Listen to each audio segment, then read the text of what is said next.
Amém? Eu queria compartilhar algo do meu coração para vocês nessa noite. Queria trazer uma palavra de Deus para você. Se você talvez nunca pisou numa igreja, talvez você nunca teve contato com a palavra de Deus sendo exposta para você, essa noite Deus pode curar a tua dor. Eu quero dizer para você que nessa noite o Senhor pode encher você de fé. O Senhor pode transformar o seu coração.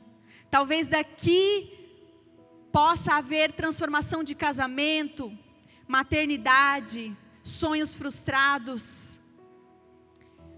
Mas eu quero levar nós a essa noite a não só pedir algo para o Senhor, mas que a gente possa ouvir a voz de Deus, para que a gente possa adorá-lo, para que a gente possa honrá-lo. Então eu queria, a palavra que o Senhor me deu ao meu coração, para que entregasse nessa noite, é uma palavra que me confronta, que me tira do chão, e eu quero tirar vocês do chão nessa noite também, amém? Eu quero compartilhar algo que está lá no livro de Ezequiel. Eu não sei se você conhece o livro de Ezequiel, se você já leu, é um livro não muito, assim, popularmente utilizado para falarmos. Mas Ezequiel, ele é um profeta usado por Deus. O que é um profeta? Profeta é aquele que fala da parte de Deus. Aquele que fala da parte de Deus. E os profetas, eles ouviam a voz de Deus claramente, e o Senhor usava os profetas para que então pudesse advertir o povo, para que pudesse encorajar o povo. O profeta, ele era usado pelo Senhor para que pudesse liderar o povo. Então, o livro de Ezequiel, ele é formado por 52 visões ou mensagens divinas vindas da parte de Deus, sendo as 32 primeiras advertindo o povo sobre o desastre da queda de Jerusalém. E as outras 16 são promessas de esperança ao povo. E se você for observar os capítulos, livros, os pedaços de Ezequiel, ele começa sempre assim: veio a mim a palavra do Senhor. E aí então ele profetiza ao povo de algo que o Senhor deu a ele, uma visão, ou Deus falou. Outras vão estar assim: a mão do Senhor veio sobre mim. E então o capítulo que nós vamos nos deter hoje, nós vamos expor, nós vamos abrir a palavra de Deus e receber vida através dela, está lá em 47. Então se você tem sua Bíblia aí, abra por favor em Ezequiel, no capítulo 47, ou então ligue a sua Bíblia, também pode ser. Ezequiel 47. No capítulo 46, só para contextualizar vocês, Ezequiel recebeu da parte do Senhor instruções sobre festas, sobre como seriam as comemorações, como tinha que ser, como é que é? Mente as festas. E no capítulo 47, aí entra o que nós vamos conversar hoje. Minha Bíblia. Alguém passa aí minha Bíblia que está por aí? Ela é bem pequenininha. Não, brincadeira, ela é bem grande. Vocês roubaram minha Bíblia? Aí. Então abriram aí, Ezequiel 47.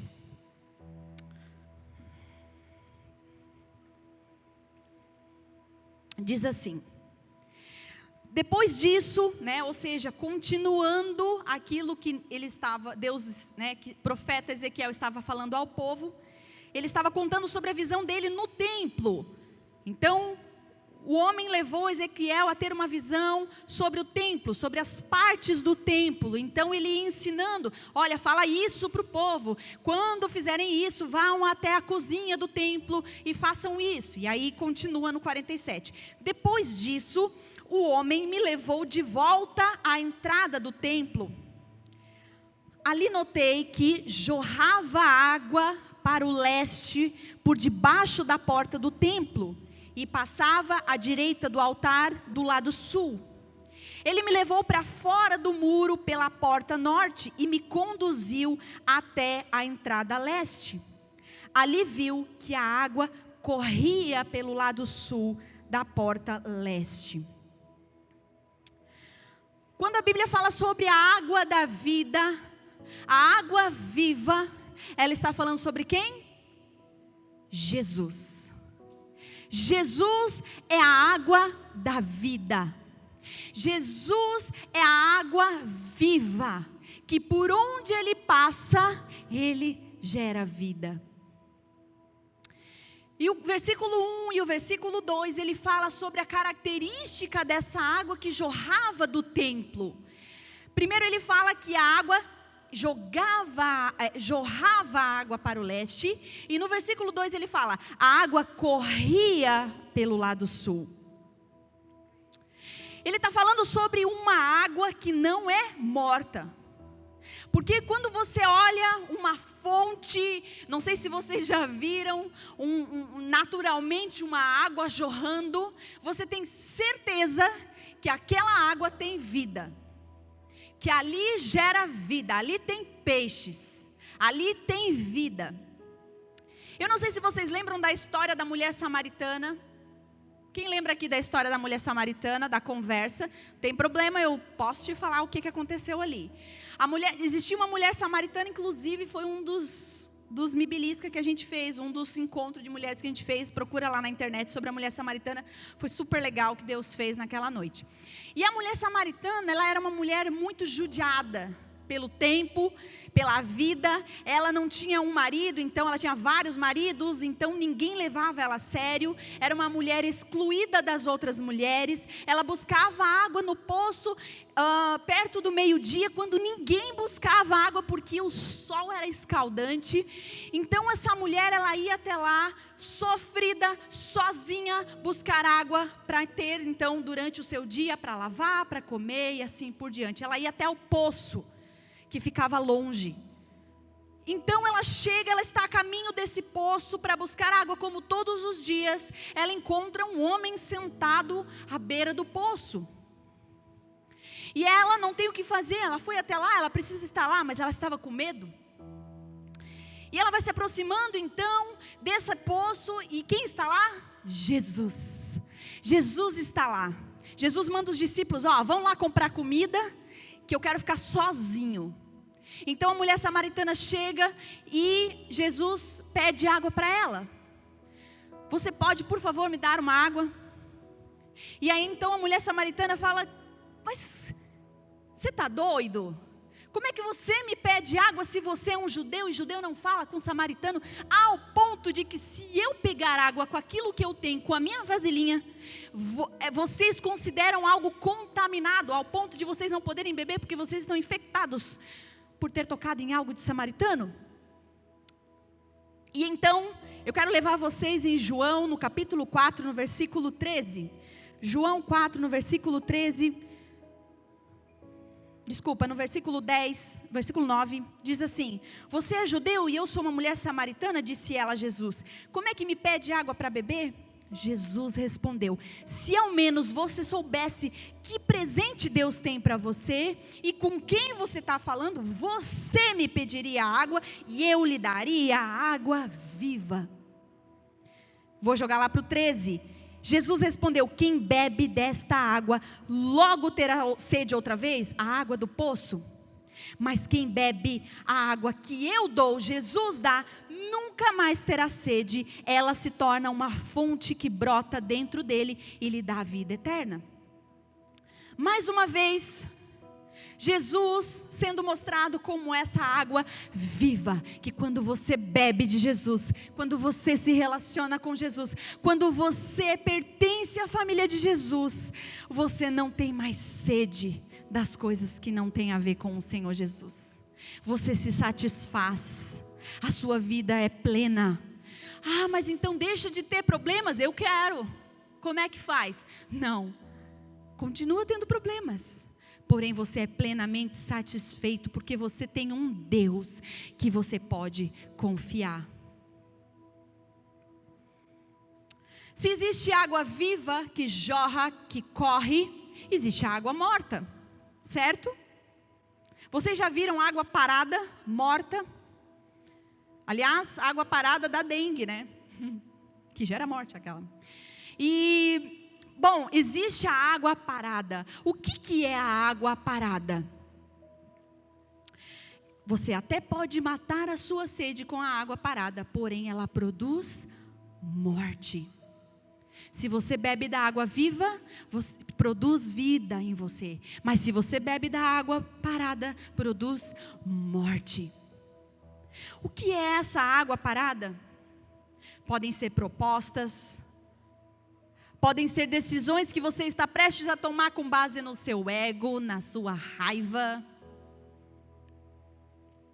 Pode ser a falta de perdão, que vai te arruinando por dentro, gerando morte. Pode ser os prazeres, mata a sede, mas gera morte.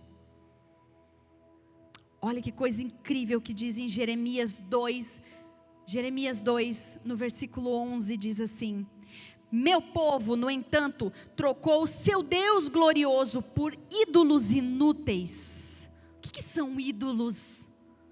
Ídolo é tudo aquilo que você coloca no lugar de Deus. Não, Larissa, imagina, não vou colocar nada no lugar de Deus. Muitos colocam dinheiro acima de Deus. Muitos colocam os filhos acima da vontade de Deus. Muitos colocam o casamento acima da vontade de Deus. Muitos colocam a sua profissão acima da vontade de Deus. Tudo isso são ídolos inúteis que pode te matar. Ele diz assim, continuando: os céus se espantam diante disso, que vocês trocaram, né? O Deus glorioso por ídolos inúteis. Os céus ficam horrorizados e abalados, diz o Senhor. O meu povo cometeu 2 crimes. Eles abandonaram a mim, a fonte de água viva, e cavaram as suas próprias cisternas rachadas que não retêm água. Mais uma vez, Jesus sendo colocado como água viva. O que é uma cisterna? Você já ouviu falar nessa palavra? Cisterna. Cisterna é um lugar onde você cava, faz uma estrutura para que você possa reter a água, e aquela água fica ali parada para você utilizar quando você precisar. Mas ele diz: vocês trocaram a fonte de água viva que jorra por uma cisterna que vocês fizeram e ainda rachada. Uma cisterna rachada, quando você olha, está linda, maravilhosa, perfeita, Instagram bombando, mas está rachada.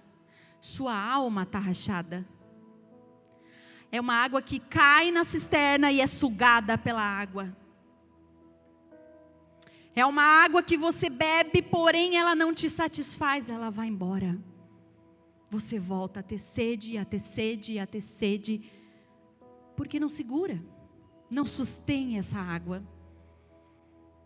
Vamos continuar no capítulo 47 de Ezequiel, no versículo 3, diz assim: o homem me conduziu pela entrada, lembra que ele estava levando e levou até a porta, que viu essa água que corria, e ele continua: o homem me conduziu pela água, e enquanto caminhávamos, ele ia medindo. Quando percorremos 500 metros, ele me levou para o outro lado do rio. Ali a água chegava no meu tornozelo.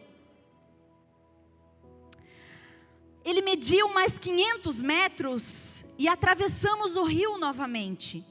Dessa vez, a água chegava aos meus joelhos.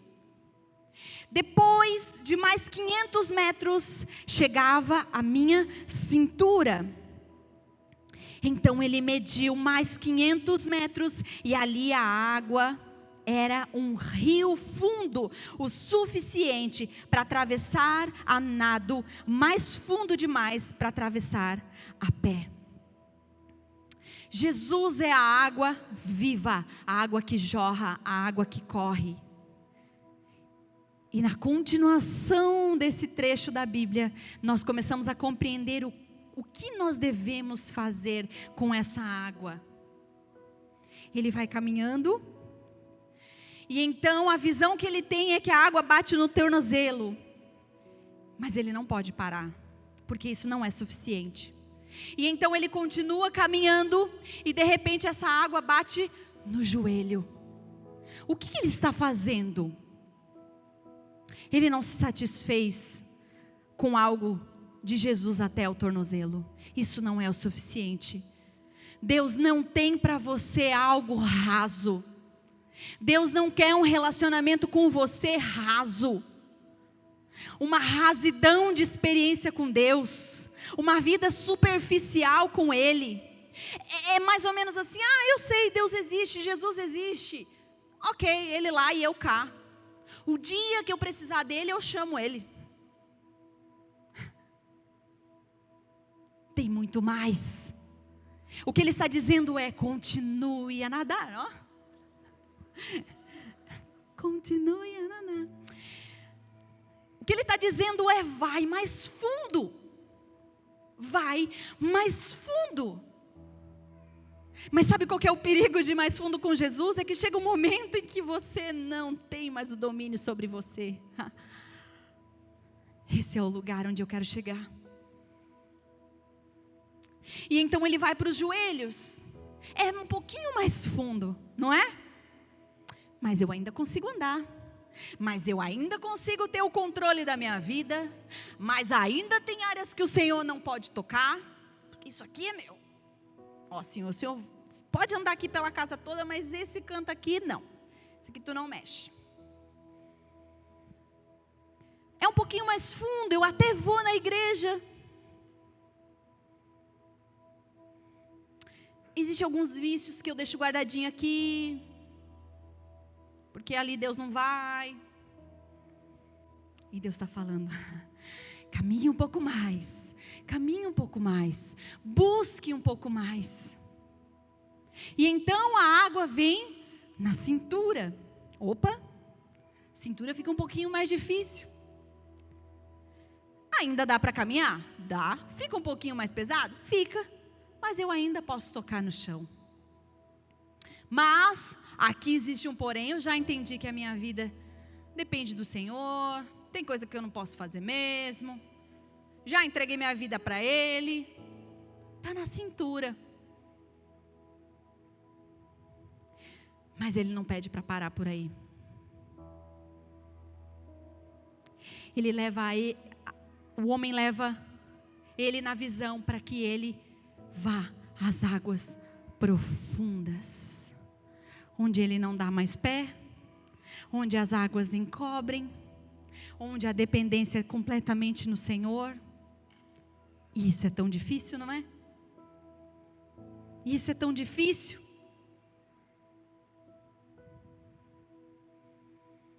Sabe, eu e você não temos como experimentar o consolo de Deus, a alegria de Deus, a vida satisfeita em Deus, sem que pela fé eu mergulhe em Deus. Não tem como. Ou é você que controla a sua vida, ou é o Senhor. Ele não vai ficar num cabo de guerra.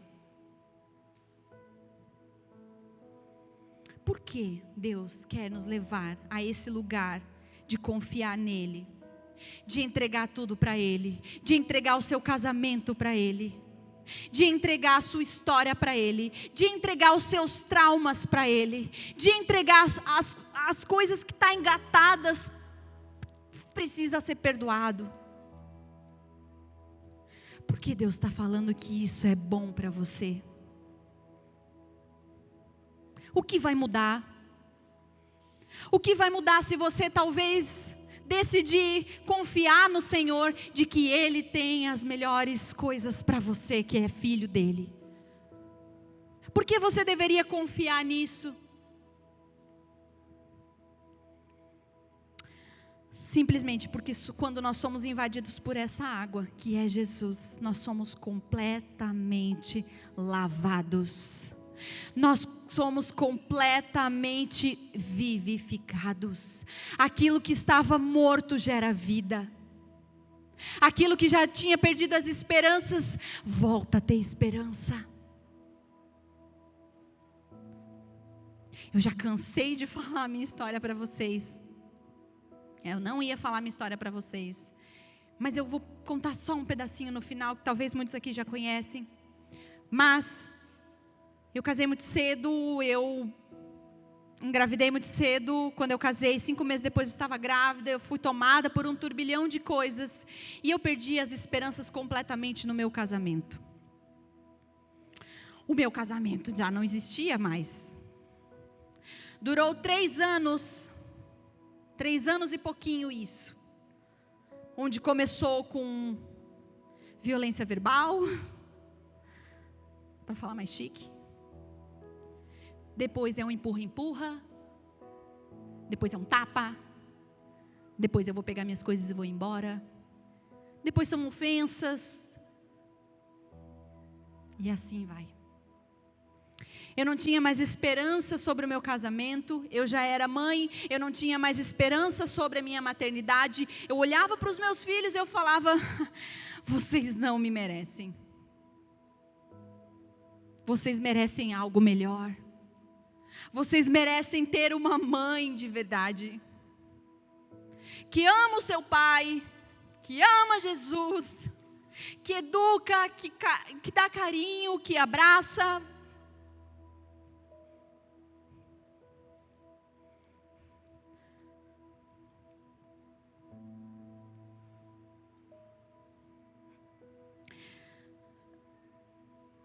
Eu olhava para Deus e eu falava: eu não tenho coragem de ir até você. Olha o que eu fiz, olha o que eu sou, olha o que eu tenho. Nós já tínhamos começado o ministério. Eu lembro de muitas mulheres que olhavam para mim e falavam: sabe, o pastor Lipão é tão maravilhoso, é tão pastor. Por que você não fala com a gente? Por que você não prega? Por que você também não... Eu olhava e falava: meu Deus, vem na minha casa só um dia, eu te explico. Sabe, as minhas esperanças tinham ido embora. Nessa época, procurei psicólogo, psiquiatra, tive um diagnóstico, comecei a tomar medicação. E em paralelo a isso, eu tomei uma decisão. Eu lembro que diversas vezes eu pensei que para a igreja seria melhor que eu não existisse mais. Para o meu marido seria melhor que eu não existisse mais. E ele não merecia isso. Ele era um bom homem, ele era o pastor da igreja. Os meus filhos poderiam receber talvez uma mãe nova, um pouco mais controlada, um pouco mais doce. E diversas vezes eu não queria mais nem mais a solução, eu não queria mais era nada. Teve 3 episódios em que pensei seriamente em passar dessa para melhor. E teve uma circunstância que aconteceu em que o pastor Lipão foi ministrar aos pastores numa reunião, e enfim, ele começou a falar sobre o novo nascimento, e era só uma lição ali da nova apostila que nós ensinávamos na igreja. E aí ele começou a dizer que o novo nascimento, as coisas velhas se passaram, são novos hábitos, é vida nova, é uma vida satisfeita em Jesus, é uma alegria. E eu comecei a olhar aquilo. Eu tive uma vida inteira na igreja. Como é que aquilo nunca fez sentido tanto quanto fez naquela noite? E aí ele continua falando e eu pensei, só pode ter alguma coisa errada comigo ou com a Bíblia. Ou a Bíblia mente ou... E aí eu levantei a mão e falei assim, eu quero nascer de novo. E aquilo foi um susto, porque eu já cuidava de mulheres, eu já era esposa do pastor, o mínimo que se espera. E eu lembro que quando eu olhei para aquelas palavras, quando eu olhei para a palavra viva, saindo da Bíblia, fazendo sentido, eu pensei, é a minha última chance. Eu já tentei tudo, eu já pensei em tudo, eu já tentei me controlar, eu já tentei ficar quieta, eu já tentei sorrir. E então, eu tomei a decisão pelo novo nascimento, pelo batismo. Eu já tinha sido batizada quando eu era pequenininha, mas eu precisava daquela decisão por Jesus. Não foi porque é oba-oba, foi porque Ele me atraiu. Aquilo estava fazendo sentido, as palavras do Senhor estavam fazendo sentido para mim. Era uma fonte de vida naquilo que estava morto. Era como se eu sentisse que a fonte estava jorrando em mim e trazendo vida. Eu não sei se você está sentindo isso agora. Eu não sei se você consegue sentir dentro de você algo, trazendo, parece, uma nova esperança, uma nova possibilidade, uma nova oportunidade. Então ele continua. Ele me perguntou, filho do homem, você está vendo? E me levou de volta à margem do rio. Ao voltar, eu fiquei surpreso de ver tantas árvores que cresciam dos dois lados do rio. Então ele me disse, esse rio corre para o leste, para o deserto, até o vale do Mar Morto. E vocês sabem, o Mar Morto é morto. Sua água tornará pura a água salgada do Mar Morto. Por onde a água deste rio passar, haverá muitos seres vivos. O Mar Morto ficará cheio de peixes, porque essa água se tornará pura. Surgirá vida por onde esta água fluir. Pescadores ficarão às margens do rio do Mar Morto, desde Engedim até Eglaim. As praias ficarão cobertas de redes secando ao sol. O Mar Morto se encherá de peixes de todas as espécies, como os peixes do mar Mediterrâneo. Mas os brejos e os pântanos não serão purificados, continuarão salgados. Em ambas as margens do rio crescerão árvores frutíferas de toda a espécie. As folhas dessas árvores nunca secarão nem cairão, e sempre haverá frutos em seus ramos. Produzirão uma nova colheita a cada mês, pois são regadas pela água do rio que nasce no templo. Seus frutos servirão de alimento e suas folhas de remédio. Aleluia. Você viu do que essa água é capaz? A água viva que sai do templo é Jesus. É o próprio Senhor, que por onde passa gera vida naquilo que estava morto. O que está morto em você? O que está morto em você? Talvez você mesma. Você mesma não vê propósito, você mesma não vê sentido, você mesmo olha para as coisas à sua volta e não vê sentido, e não vê alegria. essa água corria e gerava vida no Mar Morto, que produzia peixes. Vocês conhecem o Mar Morto? Se você jogar um peixe hoje no Mar Morto, ele morre imediatamente pelo sal, pela densidade do sal.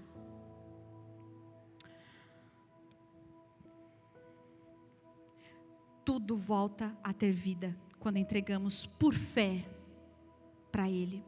Olha só o que diz João 7,38. Quem crer em mim, no Senhor Jesus, como diz a Escritura, do seu interior fluirão rios de água viva. Sairá de você a água viva. Mas ela não vai sair se existir morte em você. Fluirão rios de água viva que através de você, através das suas palavras, através da sua docilidade, através de quem você é, gerará vida nas pessoas à sua volta. E ele diz: quem crer em mim, como diz a Escritura, do seu interior fluirão rios de água viva. O que é crer em Jesus? O que é crer em Jesus?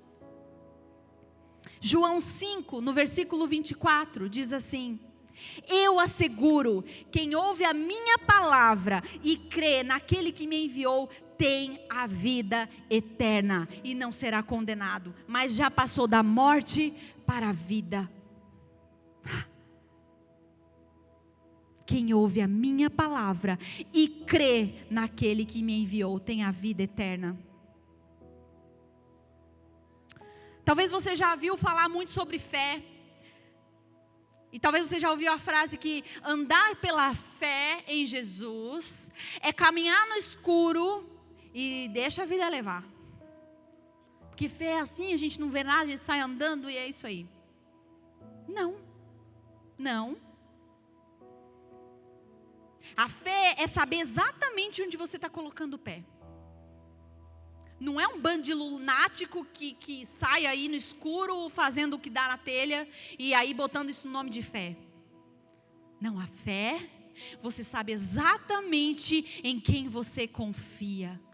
Você conhece esse Deus que não mente, que não falha e que diz que cuidaria daqueles que são seus. Você é filha de Deus? Por quê? Está abalada a sua fé. Sabe, a fé não é você olhar uma conta de água e dizer assim: pela fé você está paga. Isso é burrice mesmo, é um probleminha aqui que você tem que dar uma cuidada aí. Isso não é fé, porque a fé ela não muda a estrutura do problema. O problema vai permanecer. Mas a fé, ela estabelece novas realidades sobre o problema. Está entendendo? Ela não muda o problema. A fé não muda a estrutura do problema. Ela estabelece novas realidades sobre o problema. O apóstolo Paulo dizia: eu aprendi a viver contente em toda e qualquer situação, tendo muito ou tendo pouco, sendo abastado ou não, eu estou contente e satisfeito, porque ele confiava naquele que não mente, naquele que é fiel à sua palavra e que diz que não abandonaria aqueles que são seus.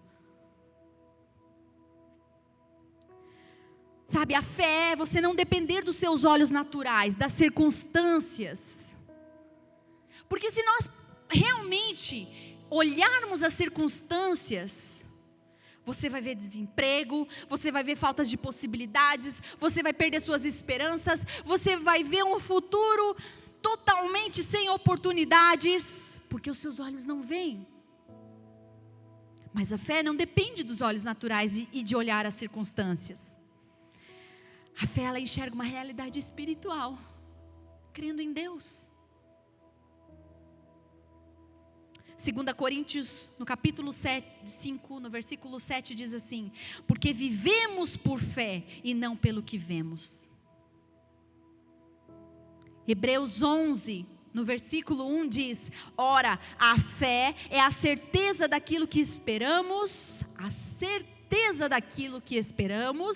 e a prova das coisas que não vemos. Mas deixa eu te contar um segredo. A fé, ela é um fundamento básico para a gente viver os milagres de Jesus. Você quer viver os milagres de Jesus na sua vida? Você quer viver? A fé, ela é um fundamento básico para isso. Mas que milagres?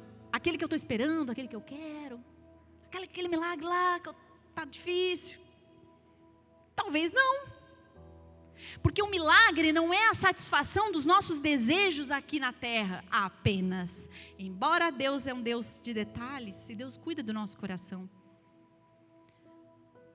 Mas é um milagre, ele se torna um milagre quando a vontade de Deus é feita na minha vida.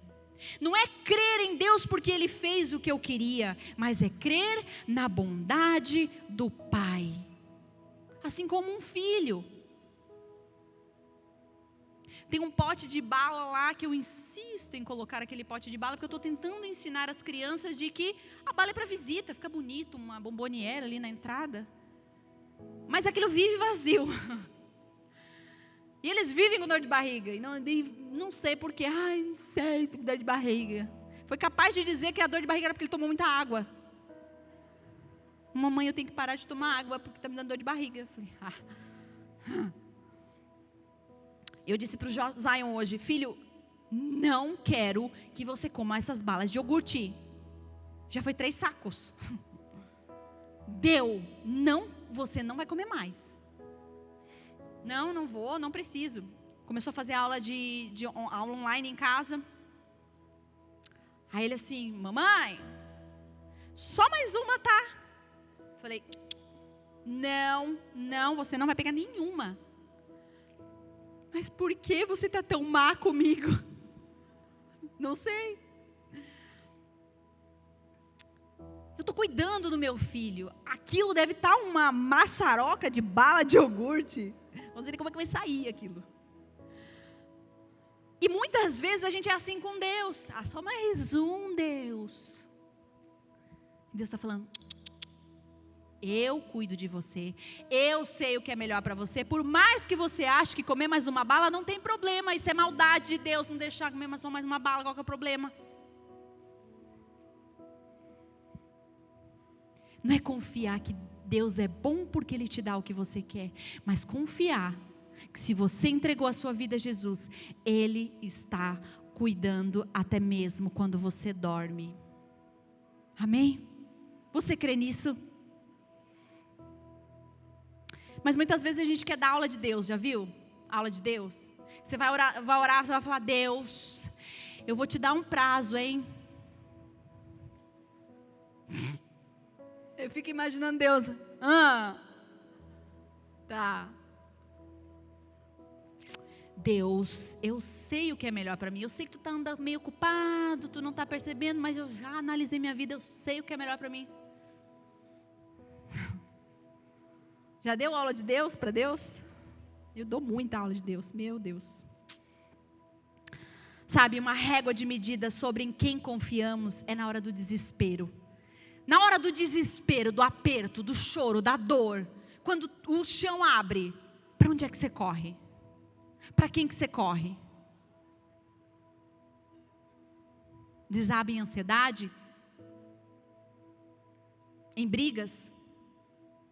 Deixa eu te falar uma coisa. A gente só descobre o Deus da provisão na falta. Muitas vezes vai faltar, porque você precisa conhecer o Deus da provisão. A gente só descobre o Deus da cura na doença. Quem já foi curado aqui? Levanta a mão. Glória a Deus.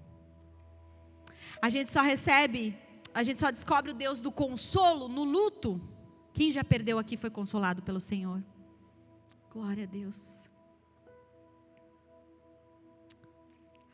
A Bíblia fala: mesmo que eu ande pelo vale sombrio da morte, não temerei mal algum, porque estamos sendo sustentados pelo nosso Deus. mesmo que eu ande pelo vale sombrio da morte, eu não temerei mal algum. Talvez você está vivendo o vale sombrio da morte.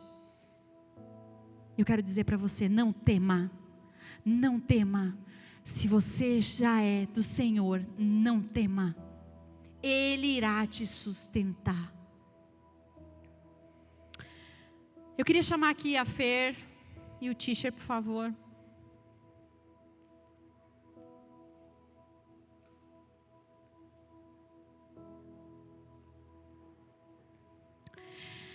Eu queria levar vocês para a gente ir mais fundo. Quem quer ir mais fundo com Deus? Amém? Quer ir mais fundo? Vamos. Talvez você entrou aqui com água no tornozelo. Nessa noite o Senhor quer te levar para a água do joelho. Água do joelho. Água no joelho. No joelho ficou ruim? Oh, meu Deus. Água aqui, pessoal. Depois, se você talvez entrou com água no joelho, ei, deixa eu te falar, Deus quer te levar para a água na cintura. Se você entrou aqui na água na cintura, hoje é a noite em que você vai se entregar completamente para o Senhor. Vai perder o chão, as águas vão encobrir, e você vai descobrir o que é ser sustentado pelo Senhor. Você vai abrir mão do seu controle. Eu quero fazer algo com vocês, não é nada demais, não é nada de outro mundo, não é nada de nada, ok? É um exercício que eu faço quando eu estou no meu secreto, quando eu estou sozinha. A Bíblia fala que nós devemos tirar momentos em que a gente deve fechar a nossa porta, trancar, deixa o celular para o lado de fora e entra lá dentro só com aquilo que você precisa para encontrar o Senhor. E nós vamos fingir que a gente está no nosso quarto sem ninguém perto. Esse é um exercício que eu faço quando eu quero ouvir a voz do Senhor, quando o Senhor está chamando para ouvir a voz dEle. Então nós vamos fazer o seguinte. A Bíblia fala sobre a presença de Deus. Deus está em todos os lugares e Ele está aqui. Você crê que Ele está aqui? Você crê que Ele é um Deus que faz milagres? Você crê que Ele é um Deus que pode fazer milagres nessa noite? Só com a presença dEle. Só com o sopro dEle. Só com a presença dEle.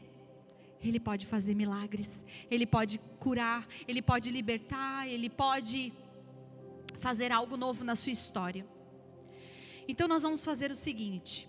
Nós não vamos entrar na presença de Deus, porque nós sempre estamos na presença de Deus. Mas a gente precisa às vezes discernir a presença de Deus. Às vezes a gente precisa trazer a nossa consciência de que Deus está aqui. E nós vamos fazer isso agora. Feche os seus olhos aí no seu lugar.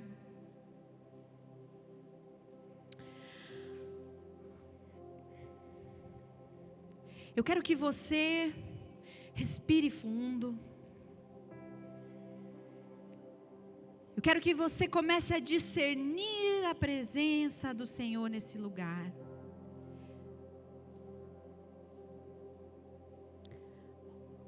Onde Deus está, Deus pode transformar.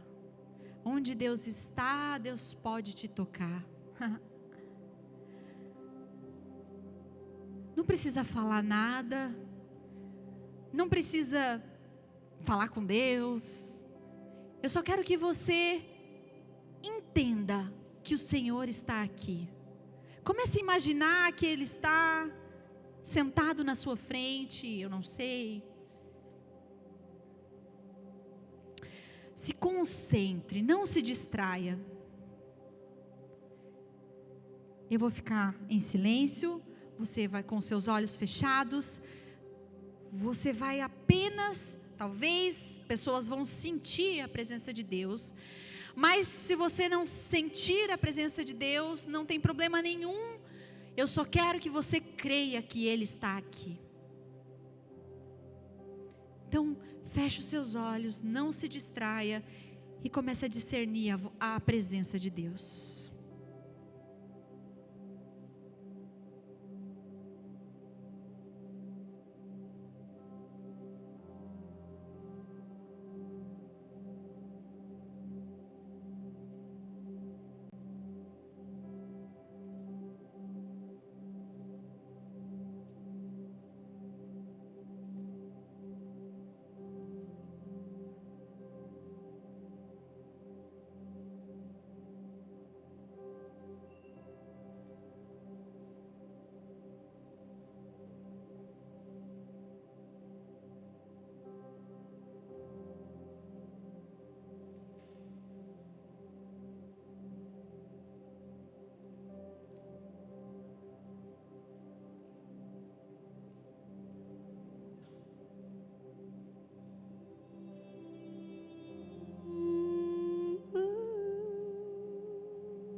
Agora que você discerniu a presença de Deus, ainda de olhos fechados, agora que você entendeu, o negócio é sério, Ele está aqui.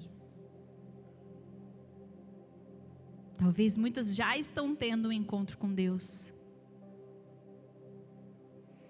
Não precisa segurar as tuas lágrimas. Você pode ter liberdade nesse lugar.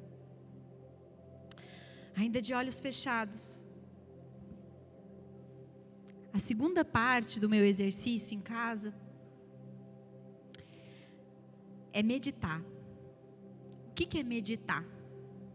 Meditar não é falar com Deus, mas é você falar com você mesma.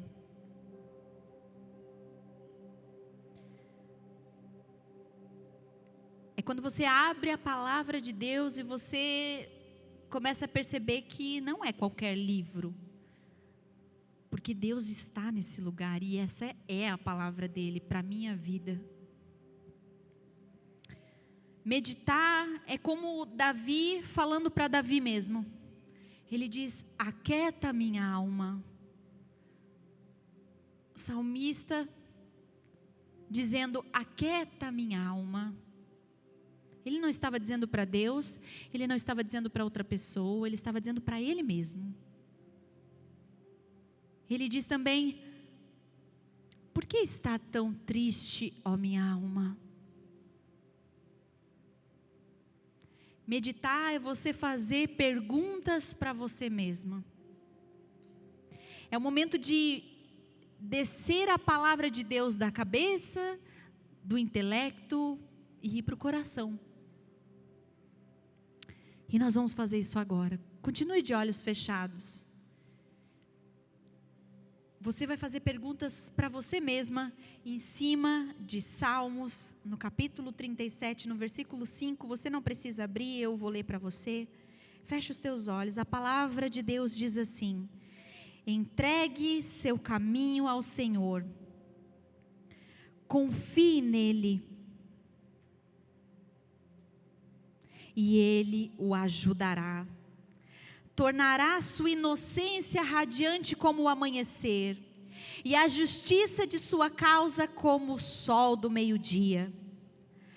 Aquiete-se na presença do Senhor, espere nele com paciência, não se preocupe com o perverso que prospera, nem se aborreça com seus planos maldosos. Deixe a ira de lado, não se enfureça, não perca a calma, isso só lhe trará prejuízo, pois os perversos serão destruídos, mas os que confiam no Senhor possuirão a terra. Faça perguntas para você. Pergunta assim para você mesma: em quem tenho colocado a minha confiança? Em quem tenho colocado a minha confiança? No meu chefe que disse que me daria aumento?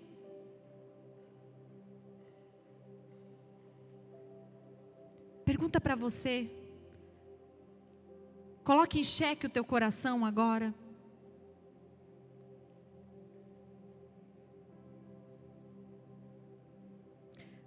Quanto de ira eu tenho tido? Quanto irada eu sou? Se pergunte se você já entregou os seus caminhos ao Senhor. Responda para você mesma.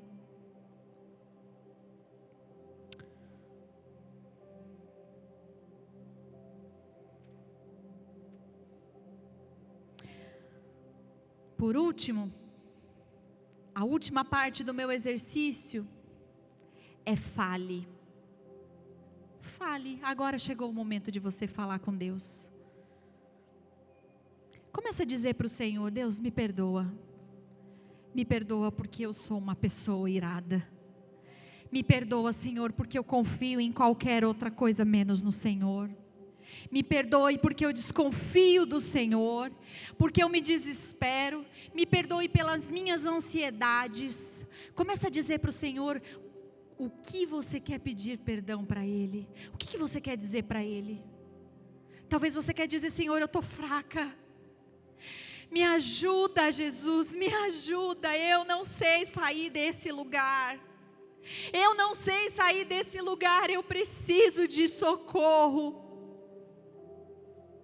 Começa a pedir ajuda para o Senhor. Diga: Senhor, eu estou me afogando. Se não for o Senhor, eu não sei mais. Senhor, eu estou aqui nessa noite, eu não quero sair do mesmo jeito. Começa a dizer isso para o Senhor, com as suas palavras. Começa a dizer isso para Ele. Ele está aqui nesse lugar. Ele está do seu lado. Derrame as lágrimas diante dEle, da sua dor, das suas perguntas, das suas frustrações. Ele está aqui. Continue falando com o Senhor.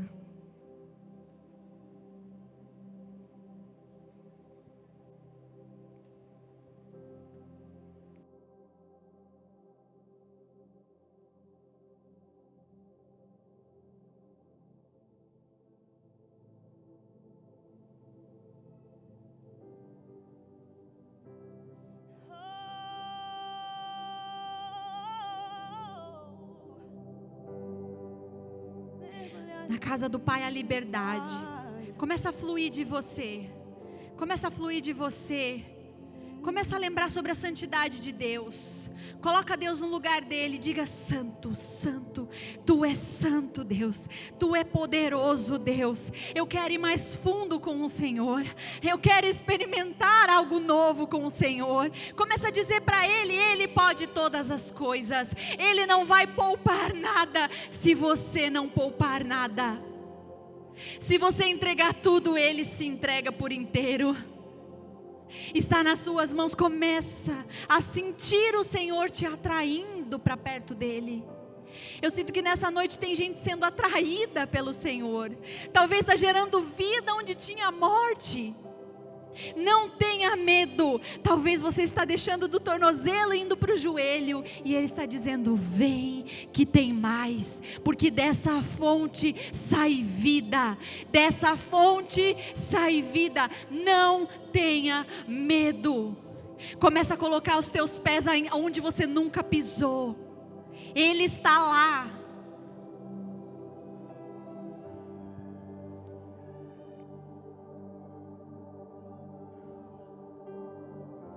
Tua voz me chama sobre as águas,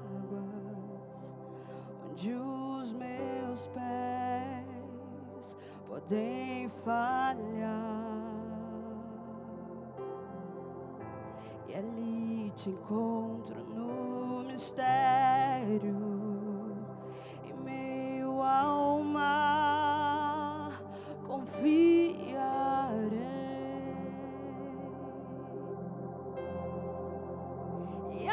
Teu nome clamarei, e além das ondas olharei.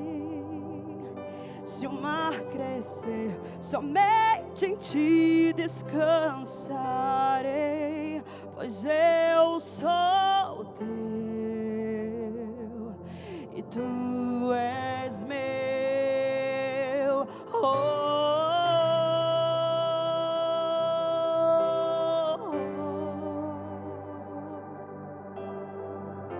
Tua graça cobre os meus temores, tua forte mão me guiará.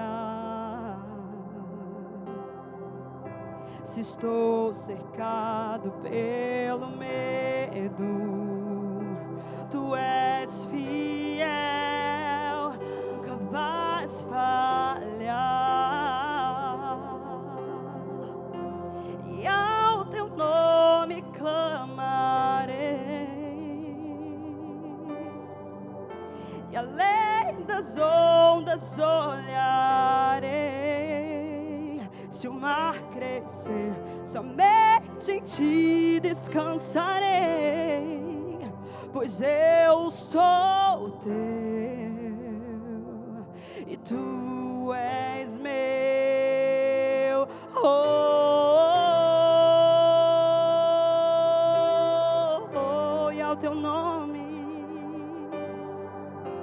E ao teu nome clamarei, e além das ondas olharei. Se o mar crescer, somente em ti descansarei, pois eu sou teu e tu és meu.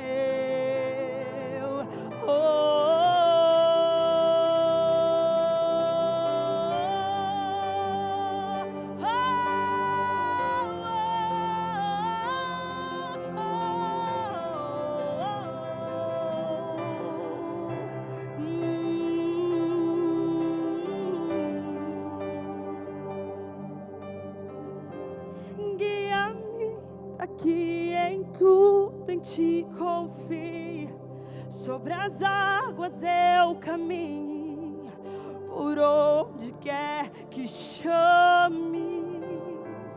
Leva-me mais fundo do que já estive, e minha fé será mais firme, Senhor, em tua presença.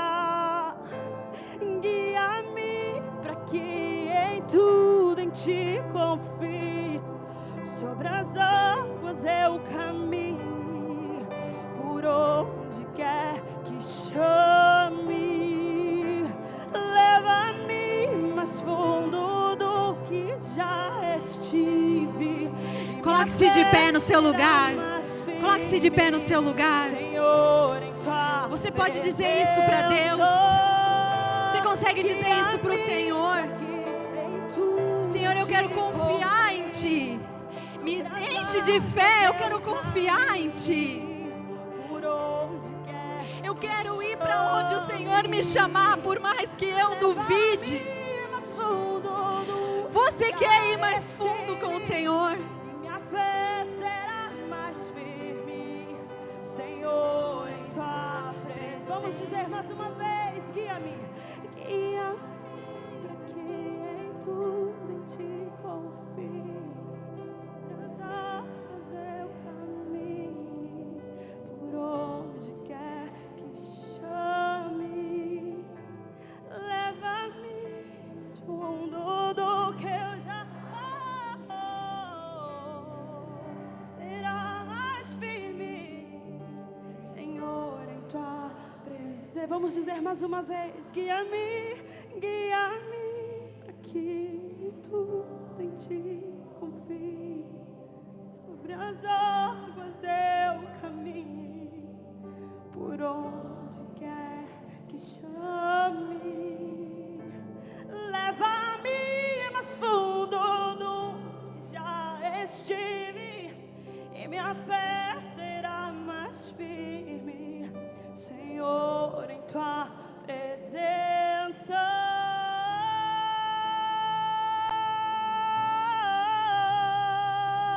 O quanto mais fundo você quer ir com o Senhor, o quanto mais fundo você quer ir com o Senhor. Ele tem águas profundas. Ele fala para você nessa noite: mergulhe em mim, eu vou te mostrar quem eu sou. Mergulhe em mim, desbloqueie os seus medos, os seus traumas, aquilo que você pensa sobre mim, que eu não sou. Eu quero te mostrar quem eu sou. Para isso é necessário um passo de fé. Um passo de fé. Ainda de olhos fechados, eu quero dar uma oportunidade aqui nessa noite. Se você ainda não caminha com o Senhor, se você ainda não conhece de verdade o Senhor, de relacionamento, de estar junto, de ouvir a sua voz, de ser guiada pelo bom pastor, se nessa noite você esteve aqui, ouviu a palavra de Deus sobre essa água que gera vida, e se você se sentiu atraída pelo Senhor, se de alguma forma, mesmo sem saber, mesmo sem entender, você sentiu algo dentro de você, como confirmando de que nessa noite, talvez seja uma noite em que você vai desbravar algo com Deus. Se você quer ter o Senhor Jesus como teu Senhor e Salvador, como alguém que governa a sua vida, a sua história, a sua família, a sua maternidade, quem você é, a sua identidade, se existe algo quebrado dentro de você, e que nessa noite você quer entregar a sua vida a Jesus, eu quero pedir que você acene aí no seu lugar, levante uma de suas mãos. Se você quer entregar a sua vida a Jesus nessa noite, levante uma de suas mãos aí no seu lugar. Você não precisa ter vergonha. Nós temos vergonha para tantas coisas, mas parece que quando se trata das coisas de Deus, nós ficamos envergonhados. Não vai acontecer nada, não vai cair nada, você não, nada, tá? É uma decisão racional, dizendo: Deus, nem que seja a minha última oportunidade, eu quero entregar a minha vida para Ti. Se você quer entregar a sua vida ao Senhor Jesus nessa noite, eu quero que você repita uma oração comigo. Diga assim: Senhor Jesus, eu entrego a minha vida a Ti, eu entrego a minha história a Ti. Vem fazer morada dentro de mim. Eu Te aceito como meu governador, eu Te aceito como meu bom pastor. Eu quero que o Senhor venha fazer parte da minha história. Eu quero entregar toda a minha história para Ti. Nessa noite, que seja um marco na minha vida, e que nunca mais eu volte atrás na minha decisão. Em nome de Jesus. Amém. Levante uma de suas mãos. Se você fez essa oração, levante uma de suas mãos.